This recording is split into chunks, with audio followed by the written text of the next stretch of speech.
Ini ada satu pertanyaan dari teman kita, Muhammad Nazril Ardiansah. Saya mau bertanya kepada Mbah Nun tentang belajar filsafat secara mandiri.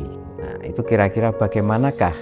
Karena saya semakin lama semakin bingung memahami tentang Tuhan memakai logika saya.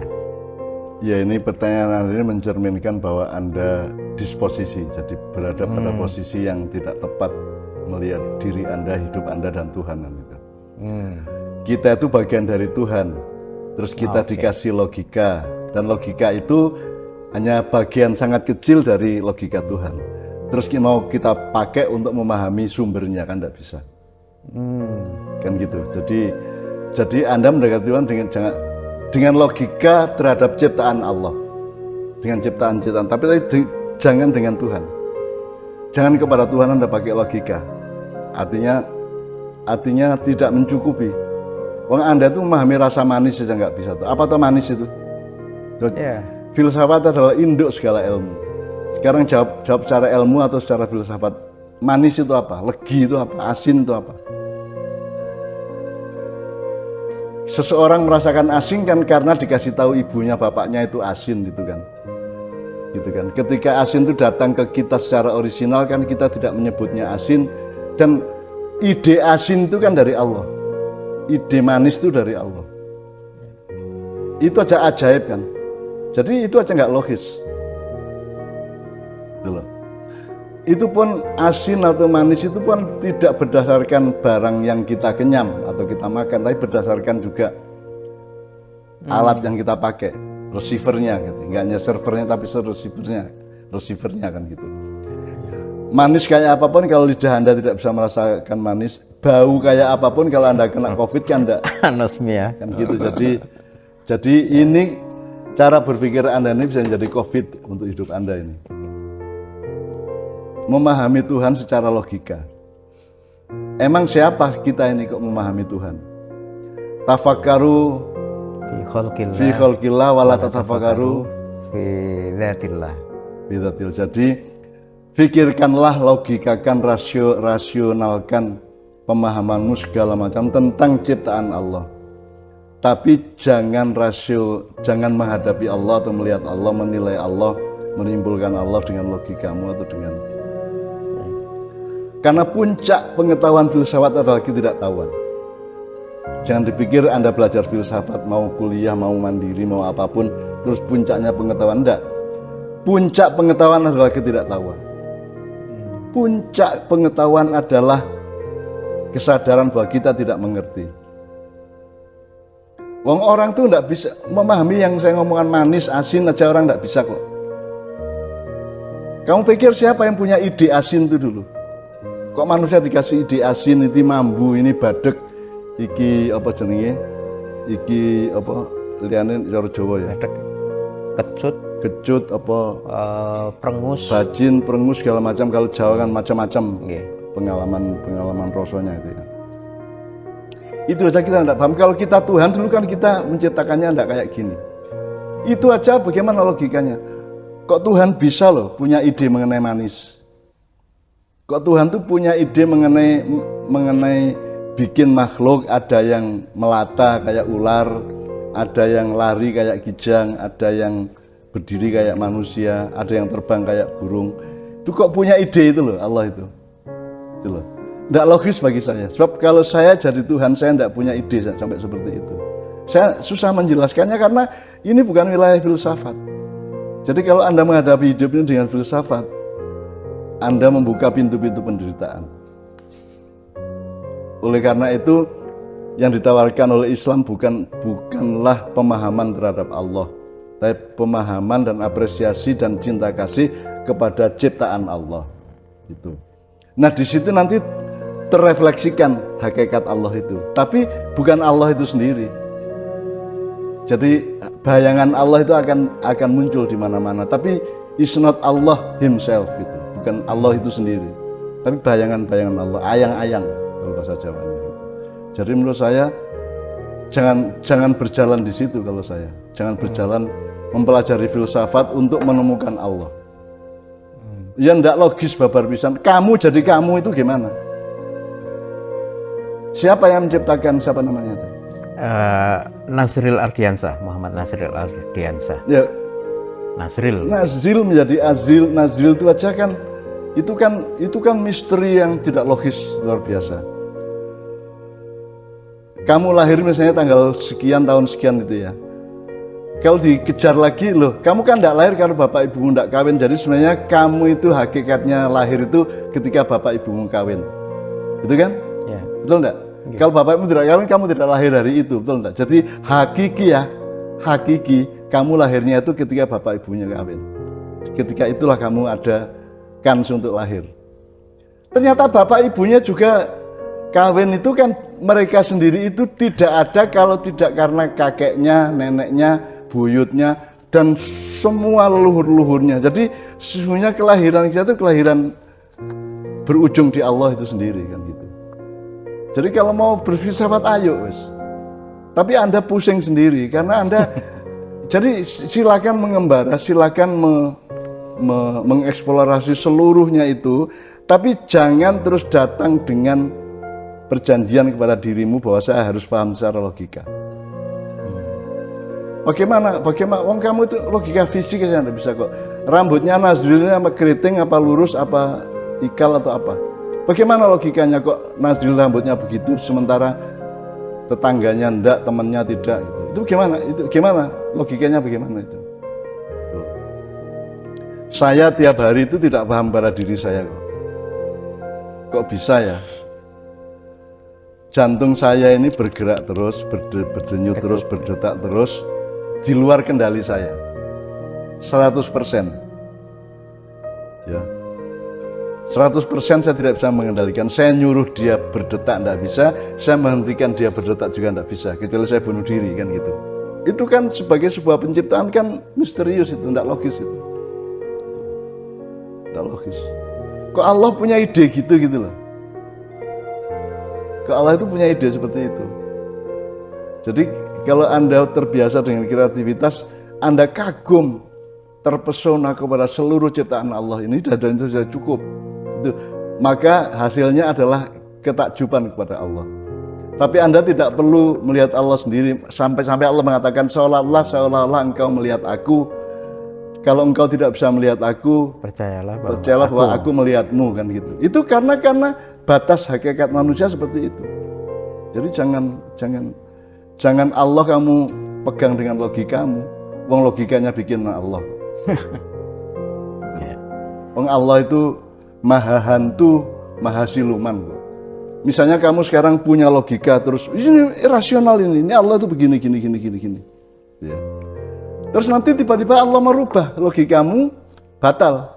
Allah merubah fakta yang kamu omongkan, batal juga. Dan itu Allah bisa berkuasa seperti itu, min haitsu la yahtasib kalah min kalamhin bil basar. Itu sekejapan mata bisa merubah apa saja. Bahwa itu tidak terjadi ya karena Tuhannya bukan kamu. Misalnya sekarang Indonesia tiba-tiba tidak ada. Yang ada kerajaan Mojopahit, Sriwijaya misalnya. Bisa aja Allah. Ya. Bahwa tidak terjadi ya karena Allahnya bukan kita. Kalau saya kan maunya bukan Indonesia seperti ini kalau saya gitu ya. Tapi kan saya tidak bisa merubah.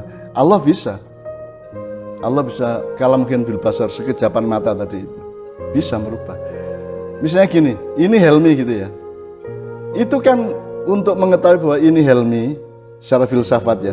Itu kan harus butuh pengetahuan bahwa Anda Helmi betul dan saya memahami bahwa Anda Helmi. Ya. Tapi kalau ternyata Helmi itu kemudian tiba-tiba bukan Helmi, menurut saya, Helminya tetap. Tapi menurut saya oleh Allah ceklek gini, ini bukan Helmi tapi Adin. Kan sudah berubah. Ya. Kenapa tidak? Gitu loh. Jadi jangan kejar Allah dengan logika. Nanti kamu gila. Oke.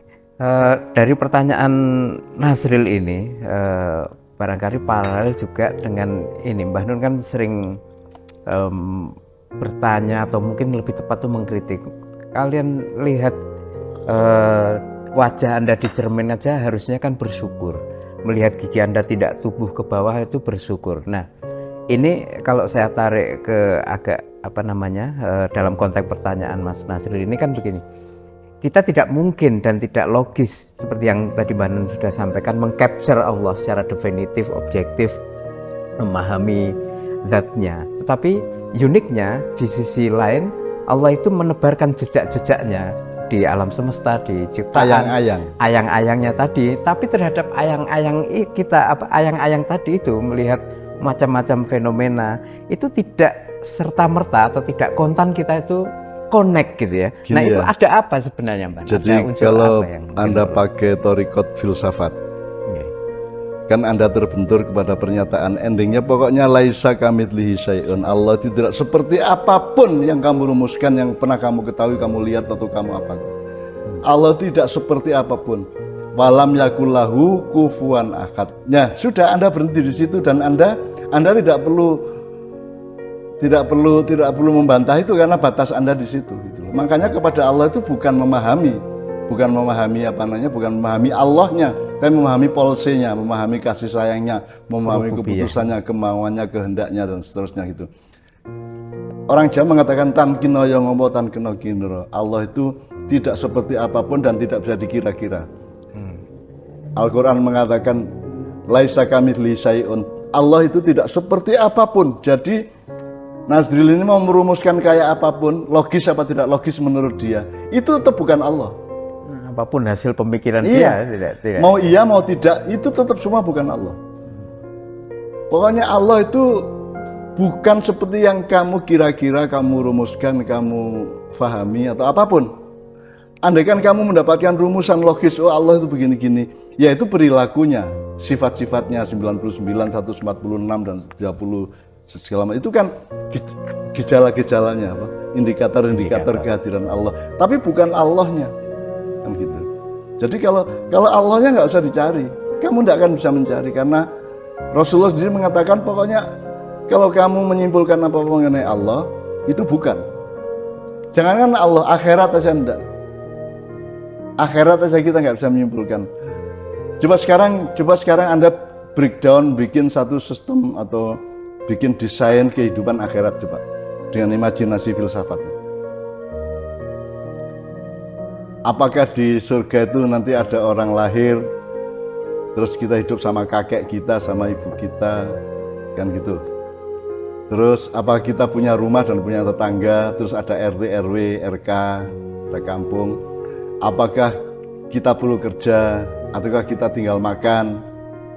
Apakah ada persaingan di surga nanti? Kan itu aja tidak terumuskan kok. Kan kita tidak ngerti hidup tanpa makan. Kita tidak ngerti hidup tanpa persaingan. Kita itu tertentu secara fisik di surga, sebagaimana di sini misalnya tinggi badan saya 172. Nanti di surga itu ada tinggi badan apa enggak? Di surga itu ada orang sholat enggak? Di surga itu ada pemerintahan apa tidak? Di surga itu ada mall apa tidak? Perlu mall apa enggak? Kalau selawatan, nyanyi-nyanyi, bergembira, mencintai Rasulullah, saya masih bisa bayangkan. Misalnya gini, Anda lihat, di kota itu ada apa di kotamu? Oh ada pasar, di surga ada enggak? Gitu. Coba Anda breakdown, coba Anda desain. Sini ada korek Zippo. Ya, ada korek Zippo, di akhirat ada enggak? Ada orang merokok enggak di sana? Segala macam. Coba gimana? Enggak usah Allah, kamu kehidupan akhirat saya enggak bisa tahu. Enggak usah akhirat. Jin sekarang jin. Kamu kenal jin berapa, Nazril? Apa indikator bahwa itu jin? Kalau kamu orang Jawa, Nyai Roro Kidul itu jin apa manusia mukswa, apa itu kutub lain dari jenglot misalnya? Emang kita ini punya logika apa? Makanya nama saya Ainun Najib, bukan Ainul Akal, bukan Aklun Najib. Karena akal ini apa toh? Akal itu sangat terbatas. Makanya ini kalau diterusin, kalau dalam pemahaman modern kan ada akal, ada hati, ada otak kanan, emosi, ada otak kiri, logika. Itu juga bagi saya itu kan idiomatik aja, itu simbolik, tapi tidak benar-benar seperti itu. Karena menurut saya hati dan pikiran itu bukan dikotomi. Gitu loh. Kalau saya, Allah bertajalli, ya, kemudian dia berpusat berumahnya di hati kita, kemudian dia punya pegawai namanya akal. Ya, misalnya saya sering kasih contoh, misalnya ada bangkai tikus yang sangat busuk, ya, kita lewat terus kita mau muntah. Itu kan ada mekanisme politik demikian rupa. Bau tikus tadi, bangkai tadi masuk hidung, hidungnya terus kasih ke hati, hatinya nyuruh akal. Menurut kamu gimana akal? Terus akalnya memberi rekomendasi, sebaiknya enggak usah dicium baunya gitu. Ya. Terus kalau bisa dimuntahkan aja. Terus akalnya ngasih rekomendasi, terus lapor ke hatinya baru menyuruh tenggorokan untuk muntah. Itu panjang lalu lintas birokrasinya. Tapi kan kita mengalaminya kan langsung wah gitu kan. Kan gitu. Jadi sebenarnya itu aja misterius, itu aja nggak logis kok bagaimana logikanya kok yang sering yang Helmi tadi bilang, lo untung gigimu itu dihentikan. Coba kalau gigi ini tidak berhenti pertumbuhannya, 2 kali lipat aja kan udah susah. Kan udah benturan gitu. Nek merongos gini pun terus tidak dihentikan kan juga nanti sampai ke tanah. Ya itu kalau gigi. Tinggi badan kalau tidak dihentikan terus beli baju di mana kamu? Untung sama Allah itu ditentukan umur 22, 23 average rata-rata sudah berhenti pertumbuhannya itu. Jadi kalau alat kelaminmu tidak dihentikan sama Allah, memanjang sampai keliling Jogja, terus melungker di alun-alun dan seterusnya. Coba gimana? Itu semua Anda tidak bisa memahami dengan logika. Kepada Allah itu hanya takjub, kemudian tawakal dan online lah, mengakses terus lah. Justru karena puncak filsafat adalah ketidaktahuan. Kalau Anda masih tahu sesuatu, itu belum sampai puncak berarti. Kalau Anda sudah sampai ke puncak pengetahuan, hasilnya adalah ketidaktahuan. Makanya kita hanya dikasih kalimat Rabbana ma khalaqta hadza batila subhanaka wa qina adzabannar. Cuman itu kalimatnya, dan itu Allah kasih paket. Udahlah, ucapkan itu aja daripada kamu cari-cari aku dengan logika. Udahlah. Pokoknya ya Allah, Engkau tidak sia-sia menciptakan semua alam semesta dan makhluk-makhluk ini. Engkau maha suci dan ya Allah, hindarkan aku dari api neraka. Nah, mungkin api neraka itu adalah kalau kita menempuh sesuatu yang tidak pada tempatnya, tidak pada arahnya kan itu.